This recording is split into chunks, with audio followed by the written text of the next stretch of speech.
Hey everyone, welcome back to the channel. Today we're talking about how share buybacks really work.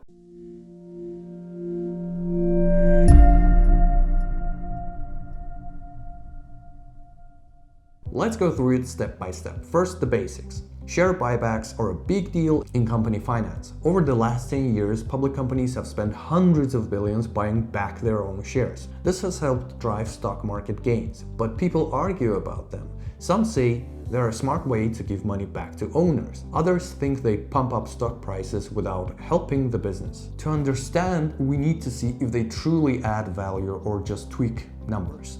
At heart, buybacks are about how companies use their cash, like paying dividends or investing in the business. It's a choice. So, what is a share buyback? It's when a company uses its money or sometimes loans to buy its own shares from the market. This cuts the number of shares out there. The board approves a plan with a maximum amount of or number of shares, but they don't have to do it all.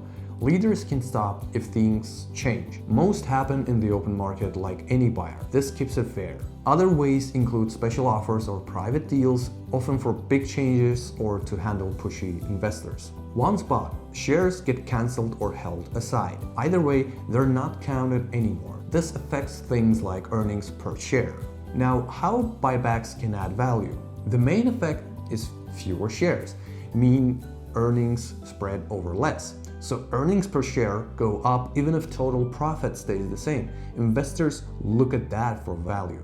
Buybacks create real worth if shares are cheap compared to true value. Then leftover owners get a bigger piece without paying more. Unlike dividends that pay everyone, buybacks let people choose to sell or stay. Good for those who want growth over cash now. Taxes help too. Dividends get taxed right away, but higher stock prices tax later, often at lower rates. Over time, cutting shares by 2-3% a year adds to returns if the business stays steady. Why pick buybacks over other cash uses? One reason is to show confidence. Leaders think shares are cheap and a good buy. They offset new shares from employee pay. That stops dilution. Sometimes it's defense. Fewer shares make takeovers harder. In slow growth fields, if new investments don't pay off, giving cash back makes sense. Low rates and cheap stocks boost buybacks. High prices and rates slow them. But there are risks. Bad timing hurts if shares are overpriced. It takes from stayers to sellers. They might cut needed spending on research or gear, hurting the future. Using debt adds risk in bad times. Leaders might use them to hit pay goals tied to earnings per share, not for owners. For you as an investor, check if it's smart. Look at cash strength.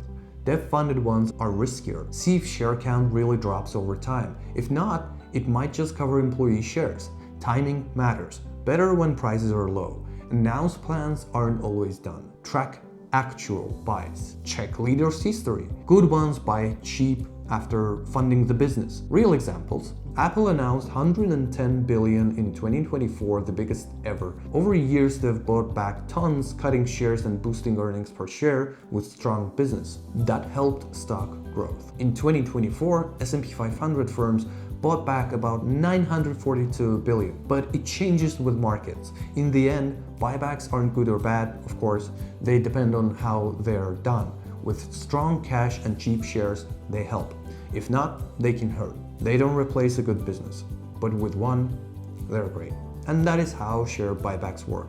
What do you think? Is it a good tool or is it overused? Drop a comment, like if this helped, and subscribe for more finance analysis videos.